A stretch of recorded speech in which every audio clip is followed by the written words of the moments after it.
Behind the Hooks. With Manny DeGrandis. And Daniel Panetta.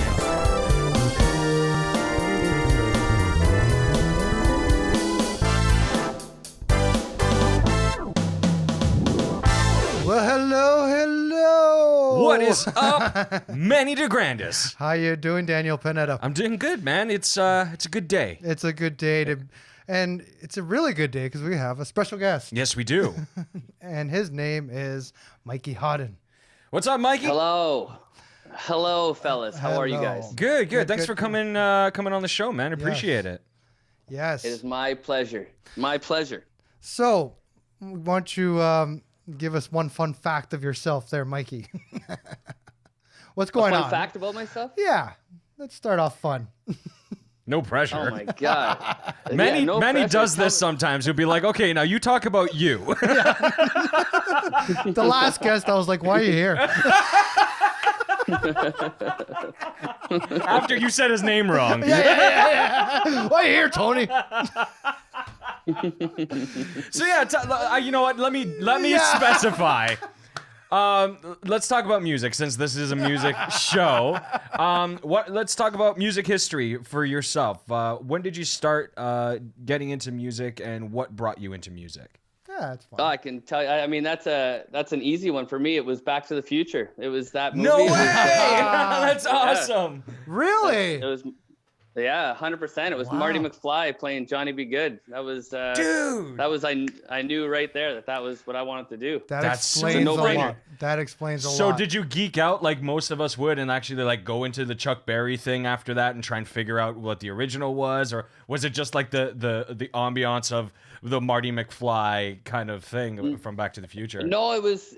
Yeah, I mean, it was a bit of both, but it was just like how cool he looked on stage, and it was mostly that. It was that one, and it was Wild Stallions, Bill and Ted's Excellent Adventure. Shit. Yeah, it was. That's a fun one. It was. Yeah, those two movies were basically what started it, and that's where I got my love for Huey Lewis and the News as well. Nice. Was because of Back to the Future. The power love runs through that whole movie. So, that was it. And I mean, Marty was just. I mean, he's the coolest guy, coolest character, and I knew exactly like that was wanted to play guitar, wanted to play drums, just anything. That was the movie that did it for me for sure. I mean, Huey Lewis owned the 80s. This is so, ladies and gentlemen. So Mikey's a busy guy, and I had to ask him a few times, bug him. I think my check cleared, right? That I sent. Yeah. And he's like, he's not really into interviews. So. But his beginning, you have three segues that we could go into, because Huey Lewis. Yeah. What are you doing? What does Huey Lewis mean to you right now? Tell us about your tribute band. I know where Manny's going with this one. So just very recently, we started a Huey Lewis tribute band called The Power of Huey, and yeah. Well done. Easy show. Well done. Yeah, and it's been a blast. We've only played 2 shows, and they've both been during COVID. So we did 2 outdoor shows. The one was with all the cars, like the parking lot of cars, where they honk their horn when they're done as applause. Nice. And then the next one we did was again an empty parking lot with no cars, but it was pre-recorded for a New Year's Eve special that just aired, and that was a lot of fun too. It's so fun. Like I love those songs so much. No kidding. They're so much fun. Yeah. It's so funny much though fun. because you guys are like musicians, but I'm like a power chord Ramones guy, so I've really had to step up my game. They're good songs, and it's taken me a bit to learn how to play this stuff on guitar. That's for sure. I actually watched that New Year's show, which was I loved it. I mean, great band. Oh, awesome. Whose idea was that? So Simon, the bass player, him and I have been friends for 20 years, and we've definitely openly shared our love for Huey Lewis. We've gone and seen him a couple times, and we've been wanting to do this. We actually re-recorded the whole Sports album like 10 or 12 years ago, just for fun, the two of us. And it never came out. Nothing happened with it. We just did it for a gag. And but that was the beginning of it. And then obviously we got Mr. D came and saw Huey Lewis with us one time because we learned that he also shared a strong love for Huey. And and he was just a no-brainer for who we wanted to sing. He's awesome. Yeah, Right on, man. Yeah, it's fun. It's a fun show, and I love seeing Mr. D going. It's just, he's a great front man. Yeah, and I love it. I'm starting to get ticked. Are you guys actually Huey fans? Like, yeah. Oh, hell yeah. How can you not be? More so now than when it came out. I mean, I was really young when it came out, so I mean, I was a little metalhead, right? So. Huey Lewis, I had that sports album. Just like, man, I wasn't alive. You weren't. Of course you weren't. This is why I'm ticked. This is why I'm ticked. We keep bringing guests on the show, and between yourself and the guests we have on this show, I'm always the youngest one in the room, but I look 10 years older than fucking everybody, and it drives me crazy. It pisses me off. That's hard living for Y'all you. don't age. It's weird. All right. But no, funny. I mean, I've been a fan of Huey since I was a kid, and my dad introduced me to them when I was right young, like right from the get go. So the other one that Manny, like, just about Huey Lewis, the two ones for me were Huey Lewis and then the Monkees. Like, my mom would always play the Monkees around the house, and I know Manny shares some love for the Monkees. Yeah. Oh yeah. Have you seen the Monkees, Dan? Are you too young for the Monkees? No, I watched their show. I watched their show religiously on what was it? TBS Superstation. They used to have the old run of the old shows like I Dream of Jeannie and all that stuff, and the Monkees would come on, and I can tell you it was at 7:30 p.m. And the Monkees would come on, and hey, we're the Monkees. As soon as that would come on, me and my brother would run into the room and just watch that show. Loved it. It was such a big part of my youth. And then then finding out that they didn't play and all that, and I would never finish reading the article. I'm like, no. Yeah, no, man, they were fun. And Paul Anka wrote a bunch of those tunes and stuff. Yes, he did. And, it's just they're so great. Catchy. So that could segue into, what I'd love for you to talk about. One of the other things was Mikey and his uke.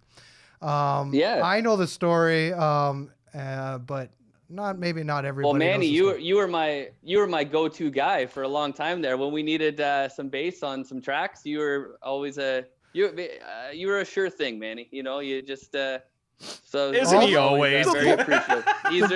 The boys always say that. If there's one thing we've learned about Manny, is he's a sure thing. Yeah. But I'll start the story off with Mikey was doing it, and I mean I've never met Mikey actually in person, and I saw a bunch of my friends on there, a bunch of the Salads guys, and then even Jesse Carwat was on it, and so I sent him a message.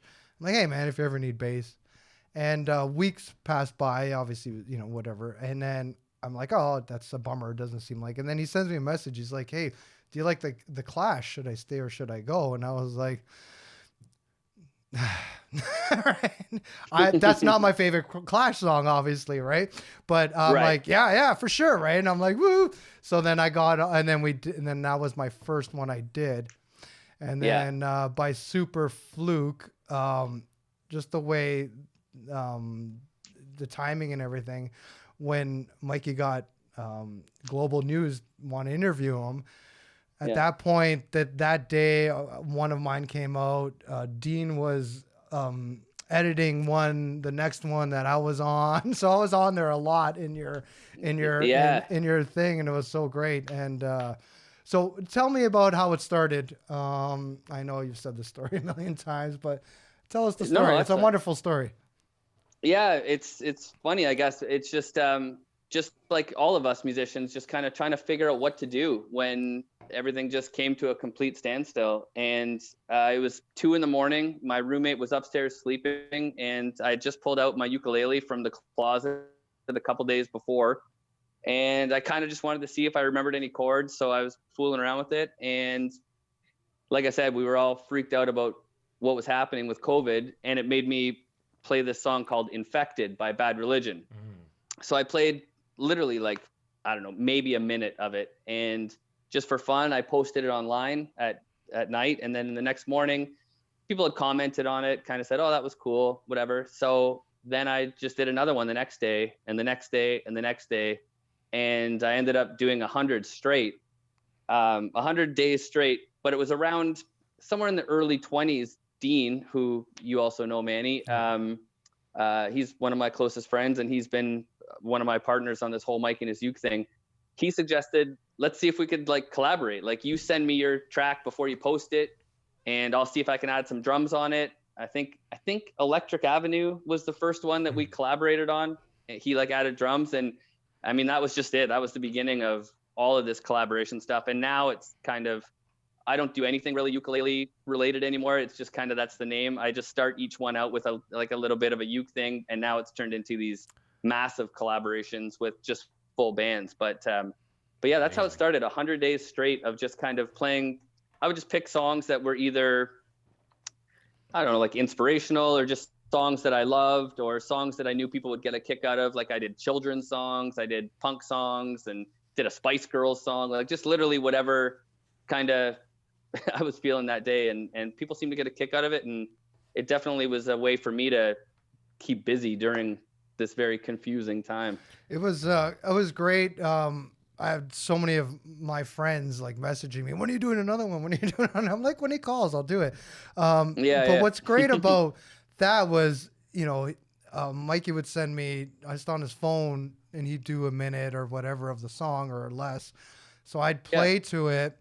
And then while I'm doing that, and then I would send everything over to Mikey or Dean, or both to Dean, and Dean would play over that. But I would never know the end result until it came out the next day or whatever.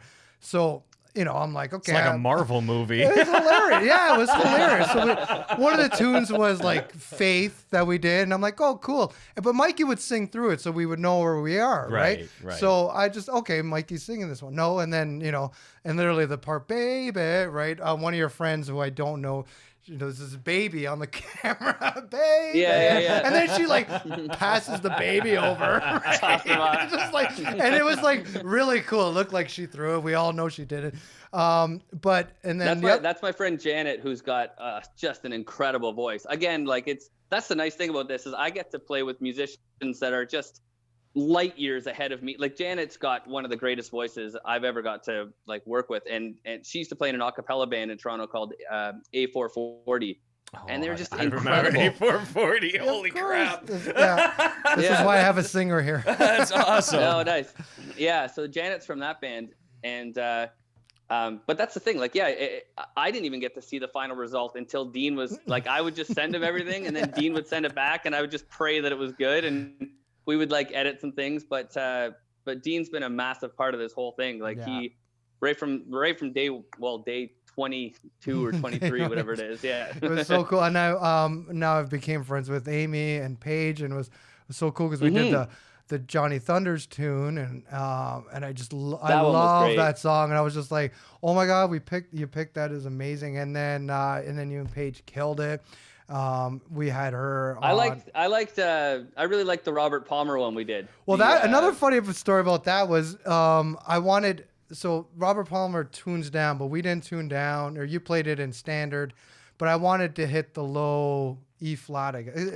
So I tuned, I don't know what I did. I guess I tuned down. Yeah, I tuned down so I could hit the flat 7 below, blah, blah, blah, whatever. So I sent Mikey the video of me playing. He's like, what key are you in, right? Because he was at work and he just watched it and he saw my finger was playing an F instead of an E. Right. That's a mind trip. We're not playing the same chords. That's a mind trip. He's like, thanks. And then 2 seconds later, what key are you in? And I'm like, I tuned down. Okay, because I can't listen to it and I can't A-B it. I'm at work. I love that stuff. And then we did the Monkees theme song, which was so awesome. So we did WKRP and the Monkees. And Dean is a huge WKRP fan. And I mean, who isn't? But he's bigger than all of us put together. And I'm a huge Monkees fan. So he sends me a video of the uke and a little monkey, right? So Monkees, woohoo! And I run, put my monkey shirt on, grab one of my kids' monkeys. Awesome. I'm like, oh yeah, and I got my monkey on my bass. So yeah, I just want to let you know, like, just being part of it was like so amazing, and meeting other people. Glad. And I love where it's going to. So you did it 100 days in a row, and then now you're putting out one every 2 weeks. Well, it was originally one a week, but now it's one every like 2 or 3 weeks. And I've mentioned this a couple times. Like, I probably could still put them out weekly, but they wouldn't be as like exactly what I want them to be, kind of thing. You know what I mean? Like I'm trying to just hold off until it's just right, kind of thing. So I do have one coming out this Wednesday that I'm really excited about, and there's so many in the works. It's just you're always waiting on like one guy. You know what I mean? But you've There's got always... the people you have now are named people, big bands. Yeah, and that's kind of what's happened. Like I really have to give a lot of thanks to Noodles from The Offspring, because when he agreed to do way back when, like episode like number I don't even know when he was, maybe in the 60s, he did an Offspring song with us. The kids aren't all right, with like just me, ukulele, and but getting him on it, then you can say to this other person like, hey, we just had Noodles from The Offspring, would you like to do one? Yeah, that becomes your pull. And they just kind of kept building like that. And then Darren Pfeiffer, my good friend who played in Goldfinger for a long time, he's just made so many contacts over the years and has stayed friends with so many people. Oh yeah, he's a dude. When we wanted to, everybody likes him. Yeah, when we wanted to do something special for the 100th one, we did Bro Him by Pennywise, and it was just this huge cast of people. Like we had George Strombo, and then all these like other punk name people, and that was the one that really kind of opened the door to what it's become now. It's super cool. That's amazing. I think things get, I don't know, things get old maybe or whatever. So I think it was amazing that you did 100 in a row, and then now taking it to this next level of and it's so cool. The tunes are great, the people are great, their names that everybody recognizes. So you're like, is it blowing up on YouTube? Is anything coming out of it? I don't know, like, other than it's just wonderful. I mean, it's definitely, you can see like each time. It's funny because I'm starting, like, I don't know a lot about YouTube, like as far as like the proper ways to release stuff and how to grow your channel and that kind of stuff. But now I understand it's just content. You just have to keep putting out content. And every time I release a video, you can just watch the subscribers go up. And then right now I haven't put out a video in, I don't know, almost 2 weeks or whatever. And it's just kind of plateaued. Like nothing's happening. It'll jump like 1 or 2 a day. But when I just put out a new video, it's just crazy. So you can see, like, if I was able to put out something once a week, I would. But at the same time, I want the quality to be there rather than just quantity. Yeah, so I hear ya. I don't really care about the subscribers and all that kind of stuff. I just want to put out cool videos that I like and that I think people will really like. So. Well, that's the thing. Like when we start putting out videos like this, I mean, we all had to kind of become like home recording studio, experts in some way, and video content people, and like when we started putting out stuff, we weren't really thinking about anything blowing up. We were just doing it to keep sanity. You know what I mean? Like that's exactly right, Dan. Isn't it such an amazing thing that the thing that you're putting out there that you want to do, and the thing that's keeping the creative juices flowing, happens to be the thing that people pick up on the most, and it's just like it's this happy medium of both things coming together, right? I think that's awesome. It's so for great. sure. No, I completely agree, and I mean, for me, it's I get to work with people that like I've looked up to forever. Right. Like I just did one with Milo from the Descendants, and I have a tattoo of the Descendants on my back that I've had since I was like 20 years old or whatever. And like, so stuff like that for me is incredible. I try to look at it as a viewer, would I like to watch this channel? And 100% for me, I would, but I mean, I'm very biased, of course. The people that I work with and all these are all musicians that I've listened to or that I respect or whatever. I should start branching out to like things that maybe that I haven't listened to, like artists that maybe I'm not super familiar with, but other people would know who they are. And like, But at the end of the day, I just like working with people. That Yeah, I like. I mean, you can do that at any point that you want to. You know what I mean? Like you're at a stage now where it's like you've had so much fun, you know, playing with all these people that you admire, and in turn you're creating new friendships and new relationships with these people. I mean, you can't really go wrong. And then when you do eventually want to start doing that stuff, it'll be there waiting for you, ready to go. So you know, Right. it's an awesome thing to be able to say, you know, I'm working with people that I admire. That's not easy to come by during right now, because you know, when we're gigging, you know, and you're happen to be a hired gun on a gig or something like that, then you know, you're working with new people all the time. It's very difficult to be working with new people in a video environment. Yeah. For me, this is the silver lining of like a really bad situation. But at the same time, this thing never, ever would have happened if all of these musicians weren't like, just everyone's bored. No one's on tour. Yeah. No one's. So it's the only reason that this thing has happened. And I mean, I would still much prefer we were all out playing shows and this thing never happened. But that's the funny thing, right? No matter what, well, I gotta commend you for being another source of entertainment for people who definitely need it, man. You're doing a great job, honestly. No, well, thank you very much. That's so amazing. It was so you know, and like I said, I reached out because I was like, I need something else to fill my day. At that point, I was doing name that TV theme song just on my Instagram stories. Because the music series hadn't even started yet, had it? No, the music series here that we do here hasn't started, so I wasn't doing any live streams. Wow, so anything. So I was doing this silly little Instagram thing, and then you were doing that, and I was like, okay, that would make, if I could do one of those, that'd fill some time, right? Like no kidding. anything. And so yeah, and I just love, I mean, how it grew. We're speaking about tours. Like, is Jesse still there? Jesse's somewhere else in another room. Okay, because I do want to give him props too, because the one that he did, I mean, he's done a couple, but the one that didn't have like big names that I think is probably one of my most viewed one is the Blink-182 Damn It cover that we did, where he sang it with Luther from Crush Luther, and I loved how that one turned out as well. And it was a big part of Jesse's playing. So sorry, I didn't mean to cut you off. Oh, no. That's awesome. Yeah, so you ended up, okay, so might as well talk about that. You were doing them all just on Facebook and Instagram, and then you put them all, and then you started near the end of the 100, you started putting them, now they're all up on YouTube?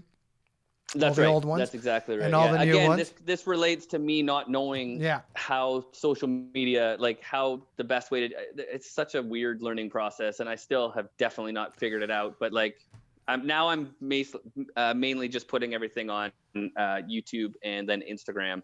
Yeah. And that's, I mean, that's, I think, hey, the man, thing people to make do, careers right? that way. Oh, you know, and you know, and you know, we kind of don't sit around and expect things to blow up. We just do things out of our, you know, to have fun and stuff. But I need to ask. Yeah.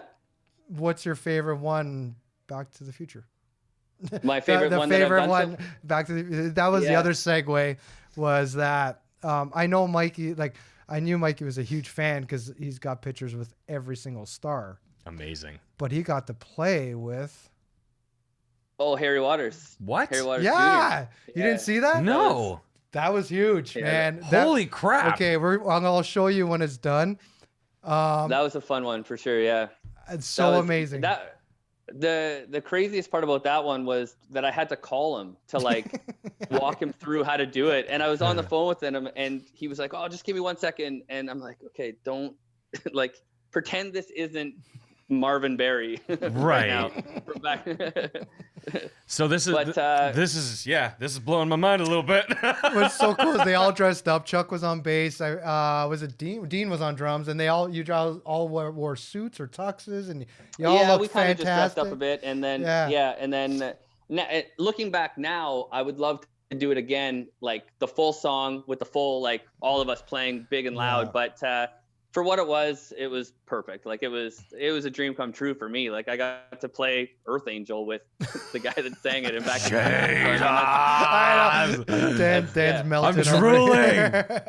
Okay. So this is weird because it's weird how this was an interview that was meant to be a little bit. So 2 years ago, I got the thumbs up to start composing Back to the Future the musical. So I had been working on that for about a year and a half, doing all the arrangements, everything, segueing from 50s music, 80s music, doing all that and all the score writing and stuff. So this is funny. Like I know who you're talking about and the conversations that I've had with those people. It's hysterical that this is all coming to fruition like this. That's hysterical. This is why we now do when it. If this COVID thing ever does end, is this something that you'll be working on again? Yeah, Dan? absolutely. Like the Back to the Future. Absolutely. All right. Well, I want to be in the loop. Who do you think I'm calling, Mikey? Jesus. Yeah. That's crazy. And if there's ever a spot for like a B-rate musician, definitely give me give me a ring. This is why we do shit like this, man. Come on. Make connections and everything. But let's take a quick commercial break, and we're gonna come back in a moment. So, for those of you that are wondering where we are right now, we are in the Buzz 505 studio. This space is completely rentable if you're thinking about putting on a show for yourself. We're going behind the hooks right now. Buzz 505 studio features everything that you see here, except for Manny and I. We will not come with your podcast. But I've been known to help other people with their own podcast. Yeah. Being an employee here also. Yeah, I mean, it's a great space. It's very comfortable. I don't think this would be possible without this kind of space and being able to do something like this. So if you are interested in renting out this space, check out the Buzz 505 website. Check out Buzz 505's various podcasts that they produce here in-house. And don't be afraid to reach out. This is it's a great space. It's really cool to be here. Yes, you'll enjoy the vibe. Buzz 505. And we're back. So during the commercial break, Mikey sent Dan his phone number, and they're all good. We're best friends. That's gonna work out. Let's do, because I want to talk about something, and I love segues. So why don't we do our do it? Just do it. People know. On this day in music history. You should really record that. I swear. It's hurting. It really does hurt. I'm going to pre-record it with a harpsichord and all that shit.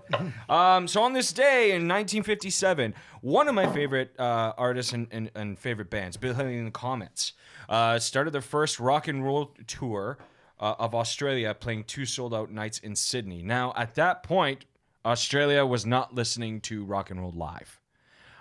There wasn't a whole lot going on in ways of touring Australia in the rock and roll genre.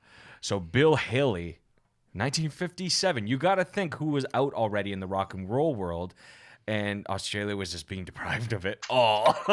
But they got Bill Haley. Thanks to Bill Haley, the salads got to go to Australia 10 years ago. If it wasn't for Bill Haley and the Comets, we would not have Australian tours. And it's funny because Australian tours for musicians, everybody that I talk to, including people I'm really, really close to, every time they go to Australia, it is always a bomb time. Yep. They have a great time there. Yep. The people are so appreciative of them, and they just love to have a good time, and it's always a good vibe, and they always come back happy and tanned. So, Great. My favorite postcard ever was from Australia, from Grant Taylor, and it's the naked girl. Yeah, there you go. Naked girl, happy in Australia. Yeah, because why not? Why not? I miss those postcards. Does anybody do postcards anymore? Send us postcards. Send us postcards. Check us out on the Buzz 505 website. You can send us postcards from wherever you postcards. So I like that because I'd like to talk about touring because Mikey, you've got even another project on top of, and I'm sure I'm missing other projects that you're doing, but your band, your heart and soul, the Fairmounts. Tell us about that. The Fairmounts is actually with Simon from The Power of Huey. It's he's a guitar player in the Fairmounts, and then my good buddies Phil Page on bass, and then Andrew McMullen. I think, do you know Do you know those guys, Manny? I think, More of them than yeah. Okay. Yeah. Okay. Yeah. So no, we've been a band since around 2012, and it's just like a standard pop punk band. But we just put out a new record on Clearview Records that just came out on December 4th, and yeah, it turned out really good. I'm really happy with it, and the sales have been good, which I was absolutely surprised because I thought we'd be sitting on boxes of records because you can't go out and play any of the songs. But I think, again, people are just looking for new music. So the online sales were actually quite surprisingly good. That's interesting. Which was nice. I want to just touch on that for a little bit. So obviously with touring, selling merch, selling music is a lot tougher now, obviously, because it's not happening. So how did you approach getting to the sales point that you got to? How did you just post online, or was it something else that you did? We released in 2013. We put out an album on Clearview Records as well, and that one it was received well as well. But I think it took a lot longer for people to. I mean, we've had from 2013 till now to kind of just promote the band and everything. So when the next album came out, this one they just kind of advertised it. We had all those original fans, and they each bought a record. And my secret weapon, which I have huge support from my hometown of Sault Ste. Marie, Ontario. Yeah. And when I went home for Christmas, I got my cleared negative COVID test, and I went back and I did a ton of curbside drop-offs and sold a lot of records back home in the Sault. Good for you, man. That's awesome. Very, very, very cool. Yeah. I know a lot of people are holding off to put out the records right now because you don't want it by the time it opens and you tour, maybe you're going to be forgotten. But I think the main thing right now is that I think there's people buying your record that just want to support. So they're like, oh, yeah, I know this guy enough. I want to buy his record to support him, and I know they're hurting. So you're probably selling more records, or I know people are selling more records because they rather buy it than listen to it on Spotify. And I think in the busy everyday day-to-day stuff, they'll just be like, yeah, I'll buy that eventually, or I'll go to rotate this or something and pick it up, right? Well, yeah. And you never do, and you just listen on Spotify a few times. Well, the scandals that have been going on with online music and online music streaming as of late, and I mean within the last year, has been public knowledge. Like everybody's been reading on this stuff that aren't musicians, and they're looking at us. Like I have tons of friends of mine who aren't musicians, which only happened in the past 5 years because I was just I didn't know how to talk to normal people. So that's our other podcast, Dealing with Dan. But in talking with these friends of mine, and they're like, "Hey, is this true? Are you guys making cents on the dollar for streams and stuff?" And it's like, yeah, we're really posting this stuff just to mainly get it out there, and it's something for us to be proud of, and the legacy lives on that way. But they're understanding it. So the moment that we provide them with an opportunity to purchase an album, they're gonna go for it. 100%, they're gonna go for it. Well, just to touch on what Manny said there about a lot of people just want to support. When I was selling the records to the people back home in the Sault, I did ask them, like, do you even own a record player? And a lot of them didn't. They just really want to. I mean, well, not a lot. Most of them did own record players, but there were that handful that they don't. They just want to support. They'll listen to the record on Spotify, but they have that physical copy, and they know they've contributed, helped the band out, which is a very cool thing. It's so amazing. I'm glad it's just there's so much support, even though we've lost so much. The people really love us. And if we do anything for doing the fact that we've been putting stuff out on Facebook and Instagram and YouTube, that we're making their day. When I stopped doing the Name That TV theme on my, people were losing their mind. They're like, what am I going to do now for breakfast? Like during breakfast, that was their thing, right? During breakfast. And then, and then they're like, when you stop doing, when you hit the 100 mark, and they're like, what, he's not going to do anymore? I'm like, I don't know. I could text them and find out, but it's up to him, man. It gets, and now, it's really hard. So people really super respect, that we've people been are looking trying. for, absolutely. Yeah. So I'm so glad that 100 thing is over, though. That was hard for you. It was but I was literally doing ukulele songs at work at the hospital, like on my break. I would just like shoot one out real quick and send it to Manny. Send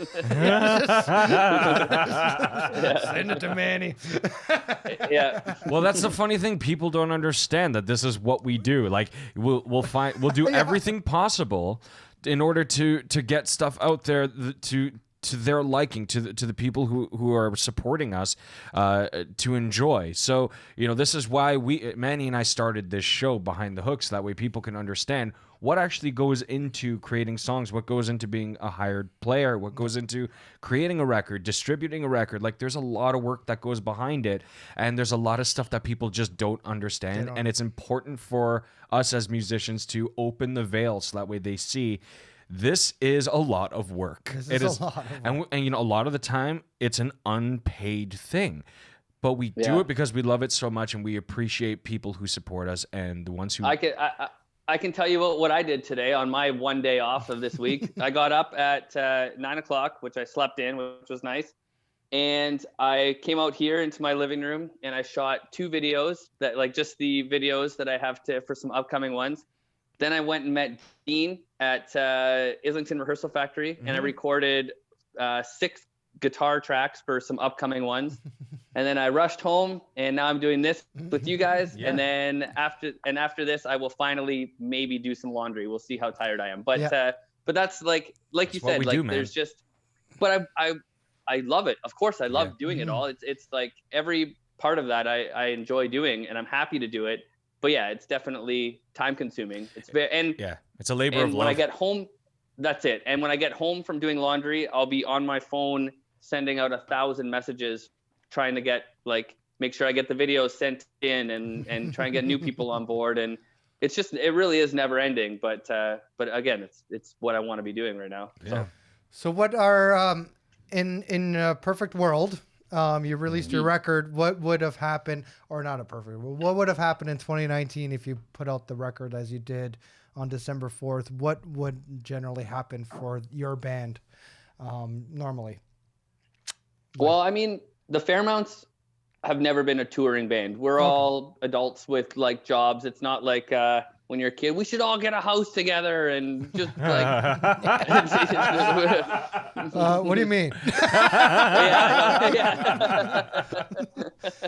Yeah, we can't do that anymore, unfortunately. But so what we would have done what probably every band does. We would have had an album release party at the Bovine or something like that, and played as many shows in the GTA as possible, and it would have been great. I'm dying to play these songs. I'm gonna have to relearn the whole album because I mean, but yeah, I mean, I don't know. I just miss playing live so much, and I'm dying to play these songs. That's for sure. Because you also do a lot of you're part of other bands, and you even do subbing and stuff.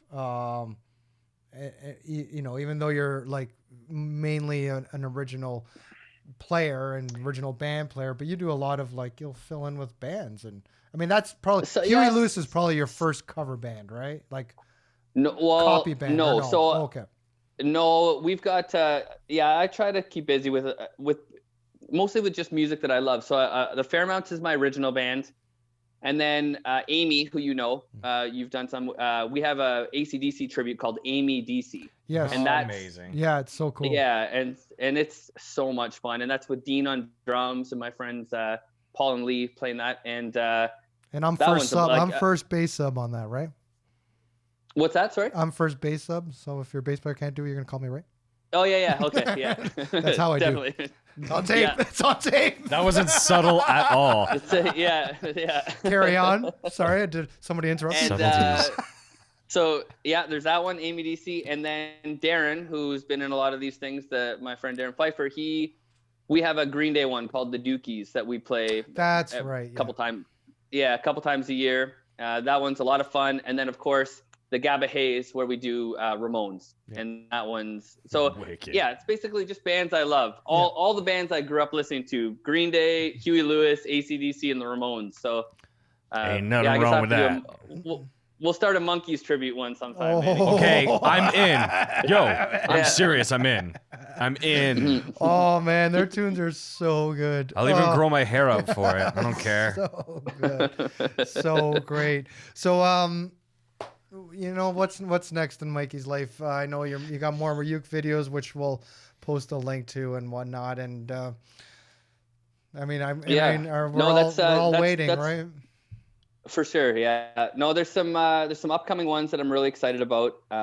You asked earlier what my favorites were. I'd say the two favorites right now are the Bonzo Goes to Bitburg, which is the Ramones one, and then Rise Above, which was the Black Flag one. And the reason being is those are the two that reached over 100,000 first. So those are my favorite ones right now. Yeah, I've never had anything at 100,000 views. I mean, that to me, that's insane. So that's really cool. So a little message to the people. If you actually think about it, that's a lot of people. That is a lot of people. It's a lot of plays. So yeah, a little message to the people. Yeah. If you see things on YouTube that you really enjoy, hit the like button, share it. You know, especially for people that are independent and that really, you know, it was something they love to do and it's something you enjoy listening to. Show that appreciation, like and share it, so that way, you know, we can receive that. You know. Yeah. I'm glad you mentioned that because that's something that I've never hit the subscribe button before I started doing these because I didn't understand it. I was like, if I want to see something, I just search for a video, watch it, and I'm done with it. Now I understand why there's that subscribe button, and now I'm always hitting it. Like now I subscribe to a lot of stuff for sure. So and a little tidbit too. Another thing is on YouTube, we see what are called analytics. Yeah. Okay. So the analytics doesn't only tell us how many people are watching it. It tells us what demographic of people are watching it. Between ages, genders, it doesn't matter. It tells us everything and even locations. So like where in North America.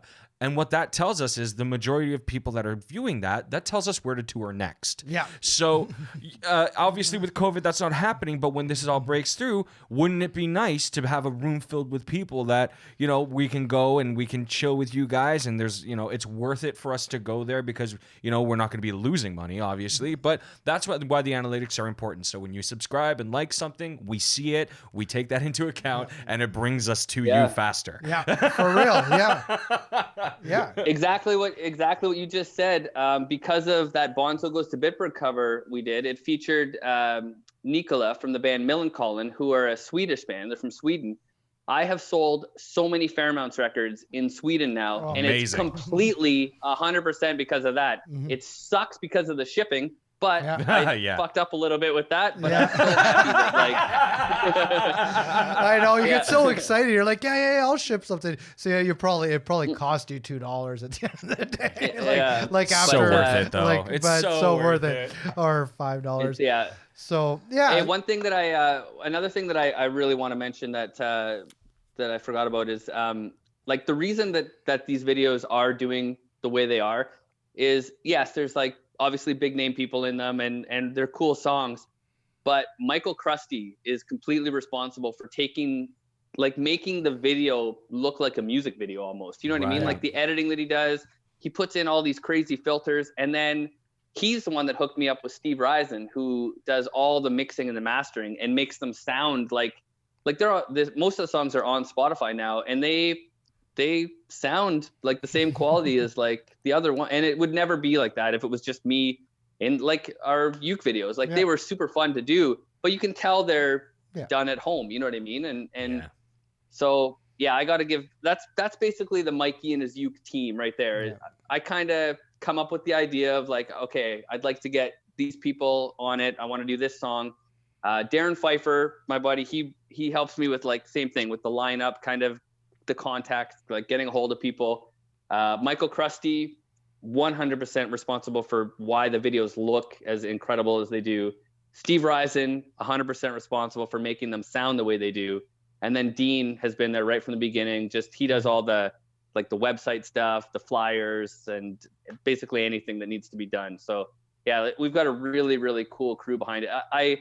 My name is in it, Mikey and his uke, but I mean, it's definitely not just me doing it. You know what I mean?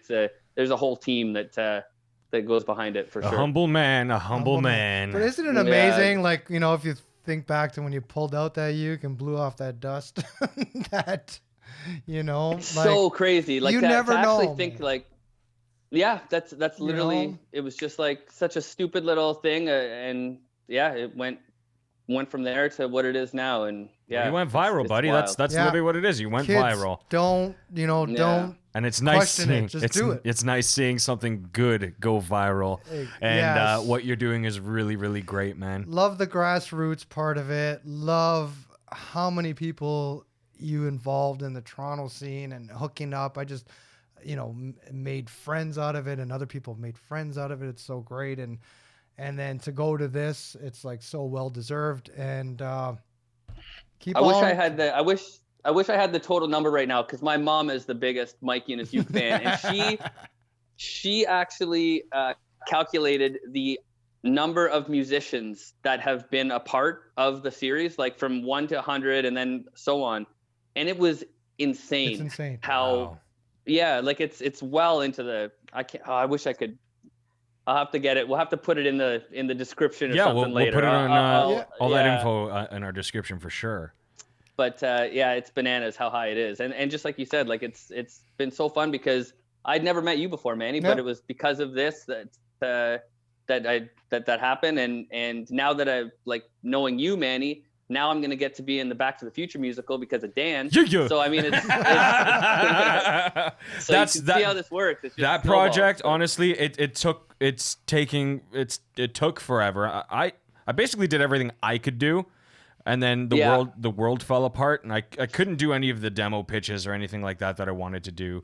And my management was like, "Hey, you need to release singles now." And I'm just like, "Oh crap!" So things got pushed to the side. But I mean, the premise will always be the same. It's a classic. So I mean, going back to it's going to be like riding a bike. So yeah, I'm looking forward to it. And yeah, of course you're involved. Come on. Come on. So, we're going to end off the show with a Mikey and his Uke video. Yes. I don't know which one because it's just because, you know, in the podcast world, things get taped differently. But it's going to be great. I bet you we're going Did to you love just apologize? for pre-taping. We're moving. There's a whole bunch of things on my plate, okay? Well, Did you apologize again?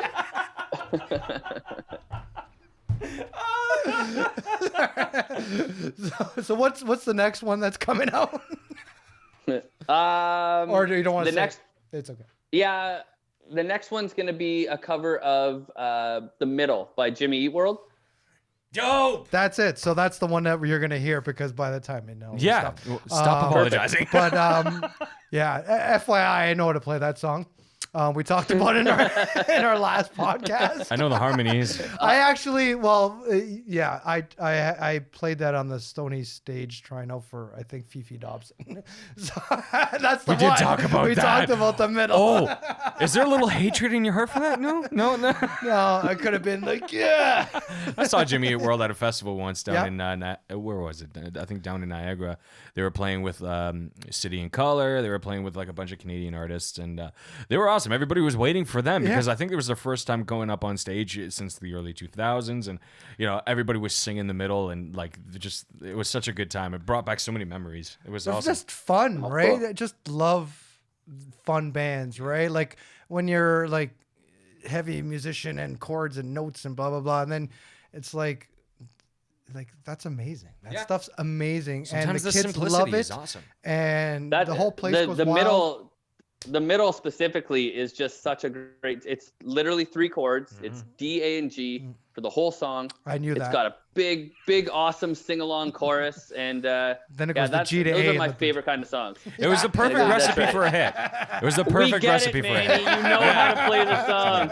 Yeah, just tell him to shut up already. Like he's Okay, well, give Dean's there, so give Dean a big kiss from me, and thanks again for coming Yes. out. Thanks for is having me, great. guys. That was of fun. Of course, and all the best to you, and keep in touch, and we'll be in a musical. We'll see you Back to the Future. We're out. Wave, Yes. wave, Mike. It just takes some time, little girl, you're in the middle of the ride. Everything will be alright. Everything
yourself off yet. It's only in your head you feel left out. Look down, no. Just do your best. Do everything you can. And don't you worry what the bitter hearts are gonna say.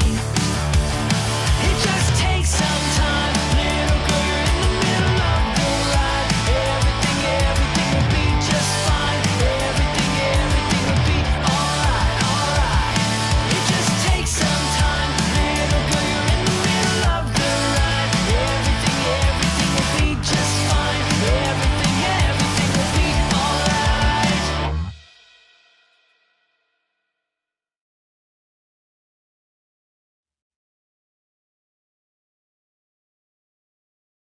Thank you for watching. If you're digging these videos, please subscribe to our channel, Mikey and his Uke. Like this video, and make sure you click that little bell to get notified every time we release a new one. Also, if you would like to support the team behind making these videos, we now have a Patreon page set up. Patreon.com/Mikey and his Uke. You can click on it here in the description or head over to MikeyandhisUke.com. We love making these videos. We want to keep making them as long as we can. Thank you so much. Stay safe, my friends.